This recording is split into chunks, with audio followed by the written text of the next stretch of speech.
What's up guys, Everything Apple Pro here, and it's that time of year again. Colors changing, fruits ripening, and it's time for harvest. So let's see what we've got. In this video, I'm going to be comparing the new iPhone 6s to the old iPhone 6, and I want to give you guys an idea about whether or not it's worth the upgrade. Are the changes worthy of the new price tag, and is this thing truly as amazing as it seems? So the new iPhone 6s comes in one new color, and that's rose gold. A lot of people were worried it was going to be a little too pink, but let me assure you, it's a beautiful new color. It matches the autumn so well, and that being my favorite season, I absolutely love the new color. However, in its wake, as a result of the new color, Apple has removed the gold option for the standard iPhone 6, as well as the 128GB size option. So that just leaves these two colors. So you're probably wondering, how's this thing different than the iPhone 6? Well, everything, and I mean everything, has changed. There is so much different that may not be apparent right away, and that's why you're watching this video, right? Let's go ahead and jump right into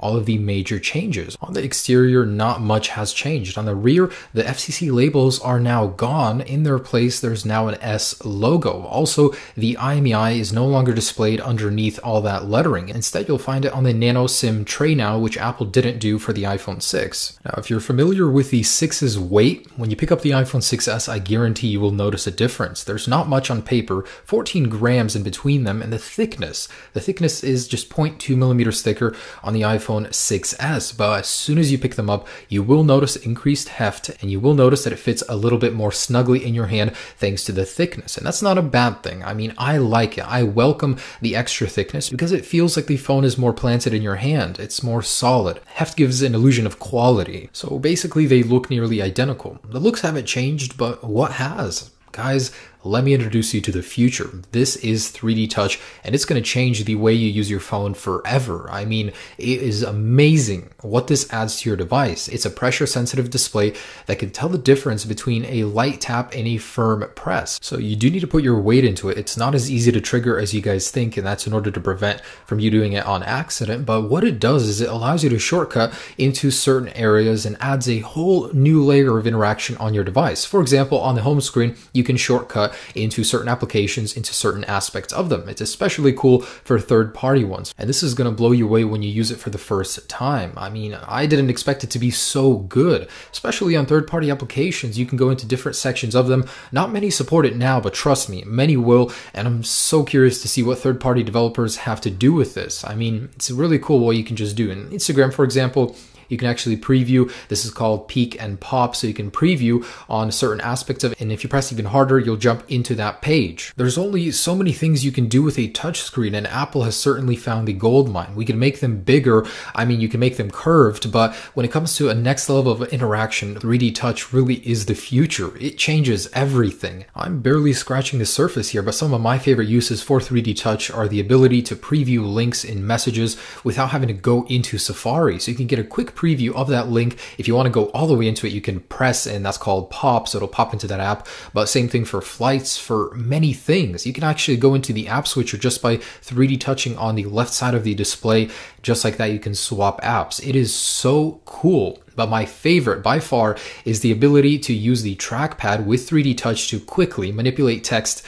That is so cool. That blew my mind just how natural it feels, and I can edit my text so much better and faster now. So Apple actually introduced a nice new feature called Live Photos. It brings your photos to life by taking a couple pictures before and after each photo, so it gives you a sense that they're animated, that they're just brought to life. And as I swipe through them, you can see the effect. When you actually 3D touch on a photo, you can see that effect as well. They only take up twice the memory as a standard photo, which I thought was pretty efficient, and you can set them as your actual wallpaper. So when you actually 3D touch on them, they'll come to life, and you can record the moment a little bit better. I feel like this could be very nostalgic. There's also a really cool front-facing flash. It's not just the screen flashing. Apple actually built a custom display driver chip to increase the intensity 3 times, and it's True Tone compatible, meaning it'll change the color of the display depending on the temperature. So notice how how when I cover up the camera, make it darker, the flash changes colors. On the iPhone 6s, Hey Siri is always enabled. You don't need to be just charging like on the iPhone 6. So if your hands are occupied and you need to ask Siri something, just say, Hey Siri, and she'll come up and you can ask her whatever you want without needing to use the home button. And did I mention this thing got a makeover in terms of materials? It is so much more durable. The actual material used in the shell is twice as tough, so it's not going to bend in the display.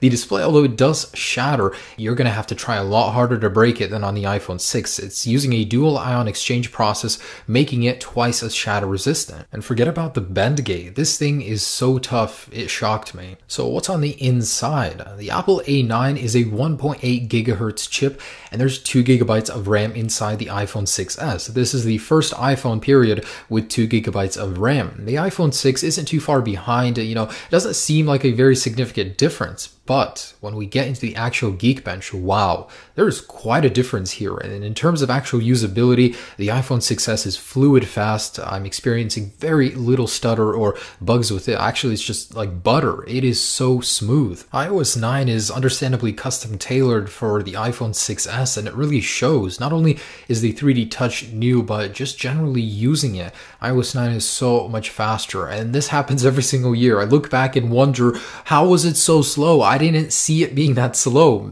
Is it really planned obsolescence? Not that it really matters, but the iPhone 6s does boot up considerably faster than the iPhone 6. I'm not sure if that'd be important for you, but I thought I'd include it. Also, the Safari experience is so much snappier. I mean, it's a lot faster with that new hardware. But my favorite speed difference is the second generation Touch ID. Just look at how much faster it is. It reads your finger so much faster, like right away. And this to me matters because I unlock my device so many times per day and all of that time adds up. So that brings me to camera. This is probably the biggest change besides 3D Touch on the iPhone 6s. It's gone from 8 megapixels to 12. Finally, since the 4S, we've been using 8 megapixels. There's also deep trench isolation, so just because we have a larger sensor doesn't mean the quality is diminished. And when it comes to video, the 6S gained 4K video capability and a sweet new 1080p 120 frames per second option. So although the aperture didn't change, there is such a difference in quality, especially when it comes to low light. But just take a look at the vibrance. The actual colors pop more on the iPhone 6s without being too ostentatious. The Galaxy S6, I've noticed, has not very true to life colors, whereas the iPhone 6s just pops. And compared to the 6 doesn't do too bad, but the 6S takes what that does well and even makes it better. Unfortunately, the iPhone 6s didn't receive optical image stabilization. It makes do with the digital, so it's not terrible. However, the iPhone 6s Plus is so smooth when recording with one hand, but the 6s is still good. Again, it's the colors. The colors just are amazing. It's so true to life, and I absolutely love the new 4K. However, take note, for 1 minute of 4K, 375 megabytes. That's megabytes, guys. That's insane. I mean, you're going to fill up your iPhone 6s base model 16 gigabytes in just a few minutes. So the photos on the iPhone 6s are absolutely stunning. I mean, the larger they get, they don't lose picture clarity like the iPhone 6 does. That 12 megapixels really does make a huge difference. And I'm just shocked. In every condition, the iPhone 6s did so well, especially in low light. And as a bonus, it's great that Apple updated the slow motion capabilities, so you get slightly better quality when recording in 120 frames per second. Now, an even bigger camera difference is the front-facing camera. You've gone from 1.2 to 5 megapixels. It's about time. Apple also threw in slow motion capability for the front-facing camera and panorama. Also, you get that awesome new True Tone flash, and quality is amazing, especially in lower light conditions. I mean, it's so much better. Thank you, Apple. So that's probably one of the best things about the iPhone 6s. The camera quality is absolutely amazing. However, I promise you one thing, you will regret buying a 16 gigabyte if you take pictures and videos. The live photos, the 4K, you will literally run out of storage in a matter of minutes if you shoot in 4K. So do get the 64 gigabyte option at least. It's money well spent. So that's all great, but how's the battery life? Unfortunately, it did shrink. Apple decided with the 3D Touch display they had to minimize customize the battery in order to make that fit. However, fear not, the battery life is officially the same. However, a lot of people are experiencing a lot of battery drainage on the 6S. Hopefully that does get resolved in the future, but battery life should more or less remain the same. So let's talk wireless. Apple's made some great updates here. First off, Bluetooth 4.2. Now there's a new standard 802.11 AC plus MIMO for further increased range and more stable internet connection. And there's now 23 LTE bands on the unlocked iPhone 6S. So that means it has the most out of any smartphone, making it the best for international travel. Also, you'll get much faster download speeds on both Wi-Fi and LTE. So all around great updates to the wireless internals. Also quite important is the new Taptic engine. It completely replaces the vibration motor, and when using 3D Touch, it makes the experience so much more responsive. It's a very neat feeling, much better than just the vibration motor. So at this point, you're probably asking yourself, is it worth getting the iPhone 6S? Or if I have an iPhone 6, is it worth upgrading to it?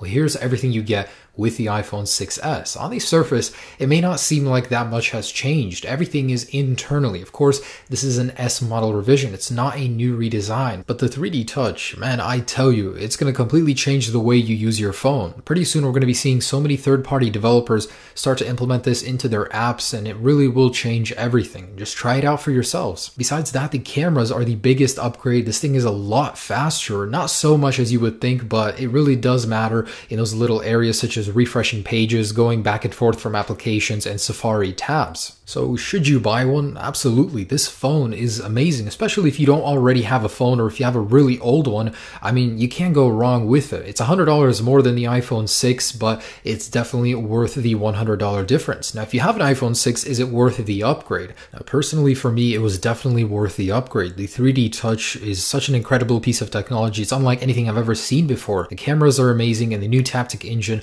all in all, it just wraps up into such an awesome package. So the iPhone 6S is a pretty sweet piece of technology. Whether or not all of those features are worth the update for you, you're gonna have to decide for yourselves, but it really is a significant upgrade. Probably the biggest S upgrade in the iPhone's history. So guys, thanks so much for watching. With this video, hopefully I did help you decide whether or not it's worth upgrading from a 6 to a 6S. Let me know if I missed anything down below in the description, and check out some of my other videos, namely the durability drop test, water test, bend test. It's quite interesting to see just how durable this thing got. Thanks so much for watching, guys. Have a great day. Enjoy your iPhone 6S if you decide to upgrade. Peace.